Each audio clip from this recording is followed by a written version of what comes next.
ลีผู้บ่ผู้หญิงคนนี้ยังมีอายตลอดเวลาโอ้ยได้เลยอยู่ใส่แค่เสียงมันบ่ได้ม่วนนะเพลงเคยห้องเพิ่นมาบ่ห้องนะบ่ได้น้องเพิ่นได้นะเหตุผลที่อายเงียบไปบอกได้บ่น้องบ่กันดาห้องต่างแล้วเสียวห้องสามแม่ละคนดีมีแฟนใหม่แทนน้องแล้วนะจึงบ่ตอบเสร็จน้องมาไอ้หูก็ว่ามีคนคิดฮอดจะเป็นจังใดคือบ่เห็นออนเฟซออนไลน์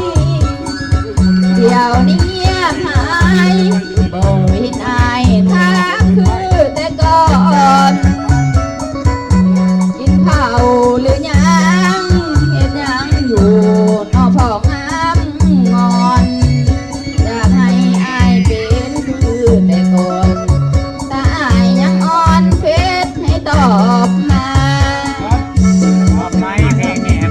ไปหลายวัน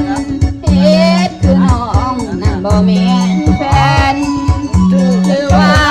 มีใครมาแทนจบคำว่าแฟนจากน้องแล้วนะถ้าเป็นคือเว้า